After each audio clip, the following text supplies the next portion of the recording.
Find the analytical function f of z whose real part is sin 2x divided by cos h2y plus cos 2x அப்படின்னு சொல்லிட்டு கொடுத்துருக்காங்க. So இந்த problem போகிறதுக்கு முன்னாடி சில formulas பார்த்துடலாம். உதாரணத்துக்கு differentiation formula du by v அப்படின்னு சொல்லிட்டு இருந்துச்சு. இந்த ஃபார்முலா இருந்துச்சுன்னா இதோட டிஃப்ரென்ஷியேஷன் எப்படி வரும்னா v square v du minus u dv அப்படின்னு சொல்லிட்டு, அதாவது நியூமரேட்டர்லையும் டினாமினேட்டர்லையும் டிஃப்ரென்ஷியபிள் ஃபங்க்ஷன் இருந்துச்சு அப்படின்னா அதை இது போல் நம்ம டிஃப்ரென்ஷியேஷன் பண்ணணும் அப்படின்னு சொல்லிட்டு அர்த்தம். அதே போல் சைன் ஹெச்எக்ஸ் இருக்குதுன்னு வச்சுங்களேன், இதை டிஃப்ரென்ஷியேஷன் பண்ணால் மைனஸ் காஸ் ஹெச்எக்ஸ்னு வரும். அதே போல் காஸ் ஹெச்எக்ஸை நீங்கள் டிஃப்ரென்ஷியேஷன் பண்ணால் சைன் ஹெச்எக்ஸ் அப்படின்னு சொல்லிட்டு வரும். அது மட்டும் இல்லாமல் இன்னொன்று ஃபார்முலா நீங்கள் தெரிஞ்சுக்கணும். Cos square theta is equal to 1 plus cos 2 theta by 2 அப்படின்னு சொல்லிட்டு ஒரு ஃபார்முலா இருக்குது. ஸோ அவ்வளோதான், மீதி எல்லாம் வந்து நம்ம சால்வ் பண்ணலாம். இப்போ வந்து ரியல் பார்ட் u கொடுத்துருக்காங்க, எஃப் ஆஃப் இசட் கண்டுபிடிக்கணும். எஃப் ஆஃப் இசட் கண்டுபிடிக்கிறதுக்கு என்ன ஃபார்முலா அப்படின்னு சொல்லிட்டு பார்த்தோம்னா integral π1 of z, 0 minus I into π2 of z, 0 dz plus c. இதுதான் வந்து ஃபார்முலா. இதில் வந்து π1 கண்டுபிடிக்கிறதுக்கு என்ன ஃபார்முலா அப்படின்னு சொல்லிட்டு பார்த்தீங்கன்னா π1 of z, 0 கண்டுபிடிக்கணும் அப்படின்னா நம்ம ஃபஸ்ட்டு u of x கண்டுபிடிக்கணும். அதில் வந்து எக்ஸுக்கு வந்து இசட்னும் ஒய்க்கு வந்து 0ன்னு நம்ம சப்ஸ்டியூட் பண்ணணும். அடுத்தது π2 of z, 0 என்ன ஃபார்முலா அப்படின்னா u of y கண்டுபிடிக்கணும். அதாவது u வித் ரெஸ்பெக்ட் ஒய்க்கு நம்ம டிஃப்ரென்ஷியபிள் பண்ணணும். இங்கேயும் x இஸ் ஈக்குவல் டு இசட்னு போடணும், y இஸ் ஈக்குவல் டு 0ன்னு சொல்லிட்டு போடணும். இது ரெண்டும் கண்டுபிடிச்சி இதில் சப்ஸ்டியூட் பண்ணி இன்டகிரேஷன் பண்ணால் நமக்கு எஃப் ஆஃப் இசட் கண்டுபிடிச்சிடலாம். ஸோ ஃபஸ்ட்டு நம்ம வந்து u கொடுத்துருக்காங்க, இதான் வந்து u, இந்த டேர்ம் தான் வந்து u. ஸோ இதை வந்து வித் ரெஸ்பெக்ட் டு எக்ஸுக்கு நம்ம டிஃப்ரென்ஷியபிள் பண்ணலாம்.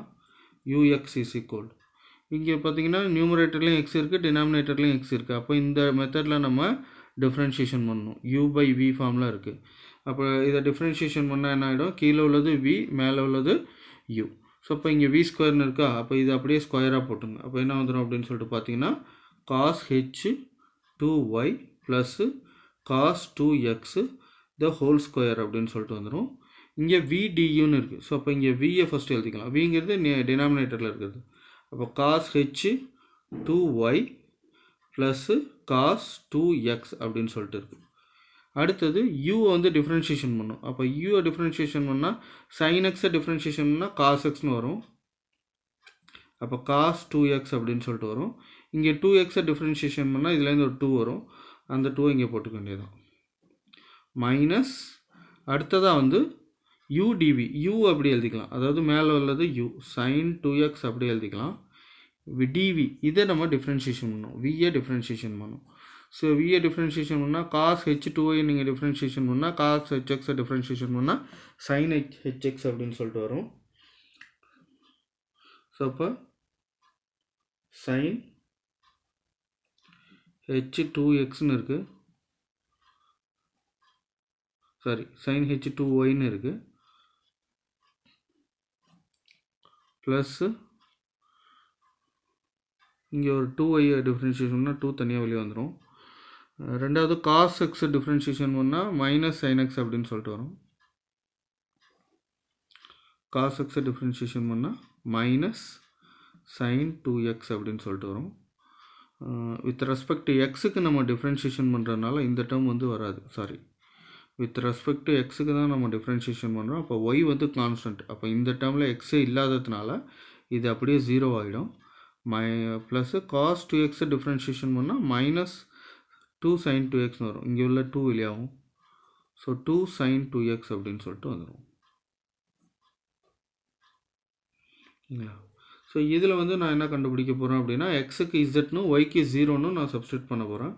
அப்போ u ஆஃப் எக்ஸுக்கு இசட்னு ஒய்க்கு வந்து 0ன்னு நம்ம சப்ஸ்டியூட் பண்ணால் என்ன வரும் அப்படின்னு சொல்லிட்டு பார்த்தோம்னா ஃபஸ்ட்டு காஸ் 2 0 அப்படின்னு சொல்லிட்டு வந்துடும். காசு 0, இங்கே ஒய்க்கு 0 போட்டால் 2 × 0 0ன்னு வந்துடும். ப்ளஸ்ஸு காஸ் 2, இங்கே எக்ஸுக்கு பதிலாக இசட் போட்டுங்க, Z 2 cos 2z minus sign 2z. இந்த டேர்ம் அப்படியே 0 ஆகிடுச்சு. இங்கே உள்ள மைனஸ் வெளியானா இது ப்ளஸ்ஸாக மாறிடும். 2 sin 2z divided by cos h2, இது அப்படியே 0, அதனால் 0 plus cos 2z the whole square அப்படின்னு சொல்லிட்டு வந்து.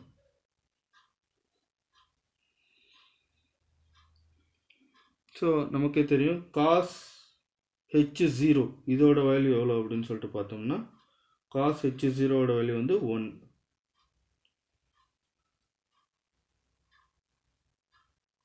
So is equal to u of x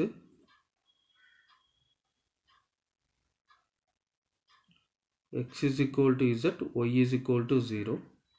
so உதாரணத்துக்கு cos hx அப்படின்னா என்னன்னா e power x plus e power minus x divided by 2. இதான் வந்து ஃபார்முலா. இதில் வந்து நம்ம எக்ஸுக்கு 0 அப்படின்னு சொல்லி போட்டோம்னா இதுக்கும் 0 இதுக்கும் 0 ஆகிடும். அப்போ என்ன ஆகிடும்னா இங்கேயும் 1 ஆகிடும் ப்ளஸ் இங்கேயும் 1 ஆகிடும் டிவைடட் பை 2ன்னு வந்துடும். ஸோ இட்ஸ் ஈக்குவல் டு 1 + 1 2, 2/2ன்னு வந்துடும். இது ரெண்டு கேன்சல் பண்ணால் 1. ஸோ அப்போ cos h0ஓட வேல்யூ வந்து 1 plus cos 2z into 2 cos 2z plus இங்கேயும் sin 2z இங்கேயும் sin 2z ரெண்டு மல்டிப்ளை ஆனால் ஸ்கொயர் ஆகிடும். 2 இருக்குது. ஸோ அப்போ 2 sin 2z ஸ்கொயர் அப்படின்னு சொல்லிட்டு வந்துடும் டிவைடட் பை cos h0 வந்து அதோட மதிப்பு 1. So 1 plus cos 2z the whole square அப்படின்னு சொல்லிட்டு வந்துடும். ஸோ இப்போ இதை நம்ம சால்வ் பண்ணோம் அப்படின்னா என்ன வரும்னா இந்த cos 2z இது உள்ளார கொண்டு போயிடுங்க. அப்போ இது 1ஓட மல்டிப்ளை பண்ணால் 2 cos 2zன்னு வந்துடும் ப்ளஸ்ஸு இதோட மல்டிப்ளை பண்ணால் 2, இங்கேயும் cos 2z ரெண்டும் சேர்ந்தால் cos ஸ்கொயர் 2z அப்படின்னு சொல்லிட்டு வந்துடும். இங்கே வந்து 2 sin ஸ்கொயர் 2z இருக்குது, sin ஸ்கொயர் 2z அப்படின்னு சொல்லிட்டு இருக்குது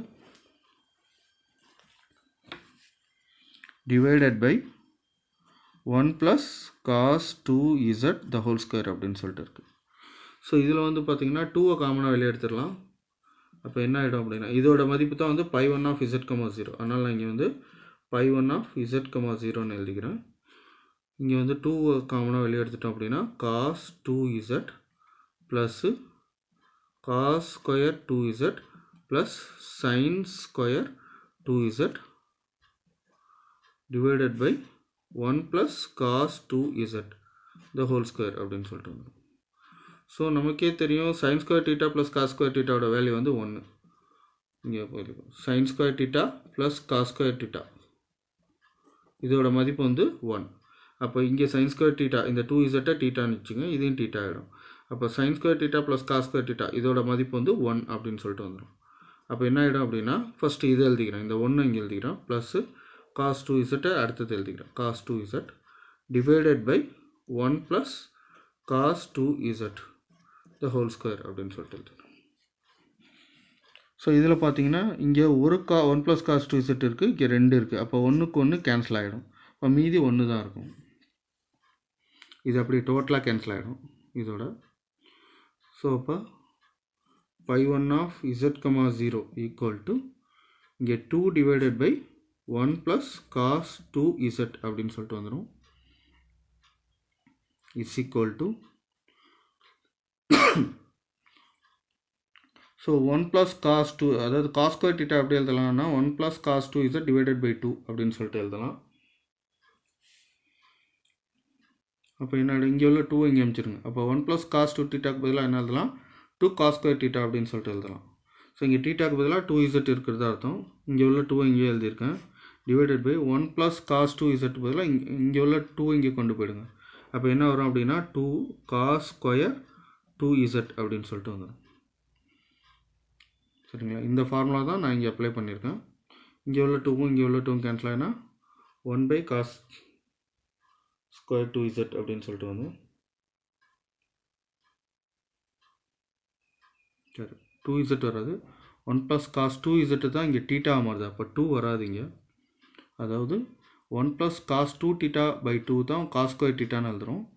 ஸோ அப்படின்னா இங்கே 2 இங்கே அமிச்சிட்டோம் அப்படின்னா இங்கே 2 இருக்காது. அப்போ 1 + cos 2 θ அப்படி எழுதலாம், 2 cos square θ அப்படின்னு சொல்லிட்டு எழுதலாம். அதனால் 2 cos square θ, θக்கு பதிலாக z இருக்கிறது அர்த்தம். ஸோ 1 + cos 2z ஆனால் வந்து cos square θ அப்படின்னு சொல்லிட்டு எழுதிக்கிறோம். இப்போ 1 / cos square z அப்படின்னு சொல்லிட்டு இருக்குது. இது எப்படி எழுதலாம் அப்படின்னு சொல்லிட்டு பார்த்தோம்னா, அதாவது cos θ வந்து எப்படி எழுதலாம்னா 1/secant θ அப்படின்னு சொல்லிட்டு எழுதுவாங்க. அப்போ secant θ எப்படி எழுதலாம் அப்படின்னு சொல்லி பார்த்தீங்கன்னா 1 / cos θன்னு எழுதலாம். ஸோ அப்போ 1/cos θ வந்து நம்ம எப்படி எழுதலாம், secant θ அப்படின்னு சொல்லிட்டு எழுதலாம். 1/cos square θ வந்து நம்ம secant square z அப்படின்னு சொல்லிட்டு எழுதலாம். ஸோ இதான் வந்து π1 of z, 0ஓட மதிப்பு. அடுத்தது வந்து நம்ம π2 கண்டுபிடிக்கலாம்.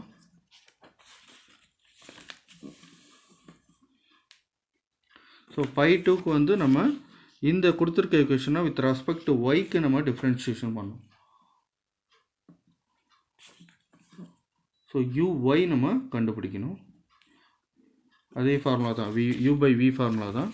அப்போ டினாமினேட்டரில் v எழுதிக்கலாம். vயோட மதிப்பு இது தான். அப்போ cos h2y plus cos 2x the whole square, இது v ஸ்கொயர். அடுத்தது v duன்னு எழுதணும். அப்போ v அப்படி எழுதிக்கலாம். v வந்து இதான் cos h2y plus cos 2x v எழுதிக்கிட்டேன். இப்போ நான் uவை டிஃப்ரென்ஷியேஷன் பண்ணுறேன்.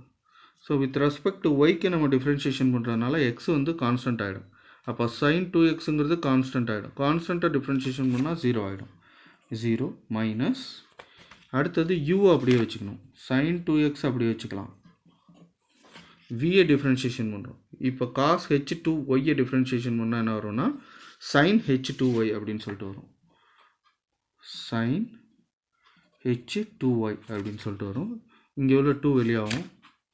ஸோ 2 இங்கே போட்டுக்கலாம். ப்ளஸ்ஸு இப்போ cos 2x இதை நம்ம டிஃப்ரென்ஷியேஷன் பண்ணால் 0 ஆகிடும். ஏன்னா எக்ஸ் வந்து இப்போதைக்கு கான்ஸ்டன்ட்டு. அதனால் இங்கே வந்து 0 அப்படின்னு சொல்லிட்டு வந்துடும்.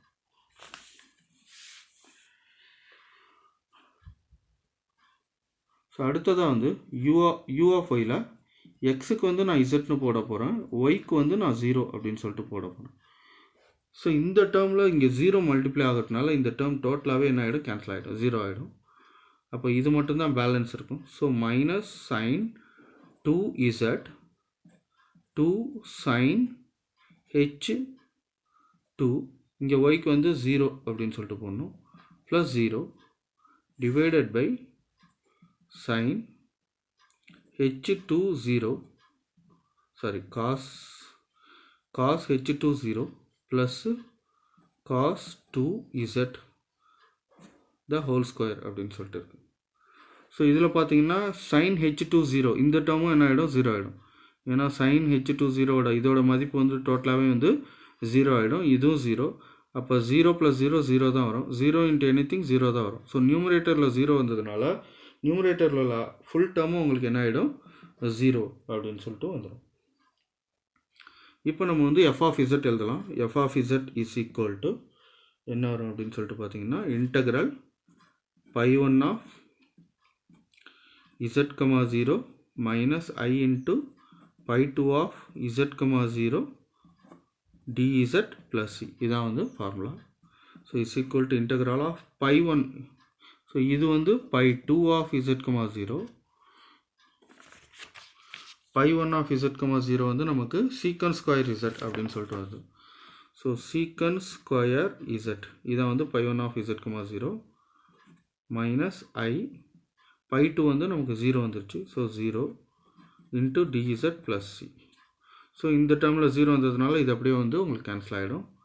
அப்போ என்ன இருக்கும் அப்படின்னா integral secant square z dz plus c அப்படின்னு சொல்லிட்டு இருக்கும். இதில் secant square θவை நீங்கள் இன்டகிரேட் பண்ணிங்கன்னா tan θ அப்படின்னு சொல்லிட்டு வரும்.